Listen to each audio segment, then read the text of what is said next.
transitioning into a new era of how the government will respond to the coronavirus. Moderna and Pfizer led the charge on the vaccine front, as you certainly recall, both down more than 20% for the year as those revenues are expected to lessen. Joining us now is Dr. Scott Gottlieb, a former FDA commissioner, CNBC contributor, also serves on the boards of Illumina and Pfizer. Dr. Gottlieb, good to have you back. In a practical sense for most Americans, what does the ending of this public health emergency mean? Probably not a lot of practical impact for most Americans. The administration has taken a lot of steps to try to extend some of the things that I think had the most immediate impact on people's lives. In particular, the flexibilities around getting health care through telehealth. The DEA recently issued a rule that they'll also extend provisions that allow controlled substances to be prescribed through telehealth services. I think the most immediate impact is going to be a decline in Medicaid enrollment because the public health emergency allowed states to continue to enroll people into Medicaid. That continuous enrollment is going to now end as a result of the lifting of the public health emergency, and you're going to start to see people get taken off of the Medicaid rolls. There's some estimates by the Kaiser Foundation, also by the Department of Health and Human Services, that upwards of 15 million people could lose Medicaid coverage over the course of the next year. So that's going to put some pressure on hospitals and providers, not to mention the individuals that lose coverage. But for a lot of the practical effects on healthcare delivery that people saw as a result of the public health emergency, many of those are going to continue, including free access to COVID vaccines and COVID testing, although free access to OTC COVID tests is going to end. So let me ask about the Medicaid issue here. If I was one of those enrollees who came in under this public health emergency, am I immediately stricken from the Medicaid rolls, or can I protect my Medicaid benefits by re-signing up or something? In other words, is my removal, are people going to lose Medicaid coverage automatically with no recourse?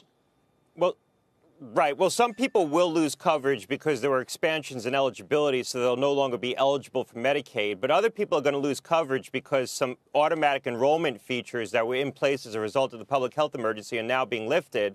And so states don't do a good job, or not every state does a good job of communicating. Not every provider system does. So people who are eligible for Medicaid but now will need to take the step to enroll, some of them may not take those steps. They may not know that they need to enroll proactively, and so they're going to lose coverage as a result of the loss of the continuous enrollment, the automatic enrollment. Understood. There's one benefit, Dr. Gottlieb, that you think could last. It's, if I'm not mistaken, it's pharmacy delivery. And is it related? For my kids, I get these multivitamins for free now from a pharmacy I've never heard of, delivered. And costs nothing. It's been every month. It just shows up in the mail. It was through the pediatrician's office. And is that related? I don't think that in particular is related. What we're going to see continue is a lot of the delivery of care in the pharmacy. So some of that was expanded under the PrEP Act. So there were specific legislative steps taken to allow pharmacists to expand the scope of what they can do. And we've really also seen a cultural change in people seeking out care at the pharmacy. So people got accustomed to getting their vaccines in the pharmacy. They got accustomed to going into the pharmacy for COVID testing, for flu testing, and the pharmacies started to deliver other healthcare services alongside those. And I think that's really going to be a cultural change, that going forward, more people are going to look to the pharmacy to get more routine healthcare. That's a good thing. I think it's going to enable broader access. I think the pharmacists could be doing a lot more in terms of providing direct care to people than they've done in the past. And so a lot of those COVID changes, I think, are going to endure. So let's talk about a couple of the companies, one of which on whose board you serve, that would be Pfizer. Two companies, it and Moderna, most closely associated with COVID, the vaccines, the medicines to treat, and so forth. What is this going to mean for the businesses of those companies?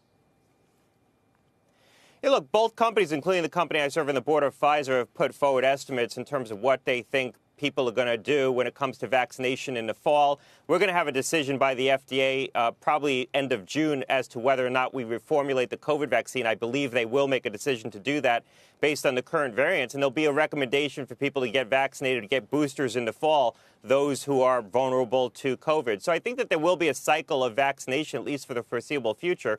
Probably a smaller group of people, and both companies have put forward estimates that anticipate that less people will be getting vaccinated. But certainly people who are older individuals, people who have pre-existing health conditions, there'll be strong recommendations from public health authorities that those individuals should continue to get vaccinated for COVID, much like people get a routine flu vaccine. I think this is going to become something like the flu, where vaccination is going to be encouraged, and people who are the most at risk are going to be strongly encouraged to continue to get vaccinated. Now, again, that will be a smaller market than we saw in the past in terms of the total number of people who get vaccinated, but it probably will be a durable market going forward.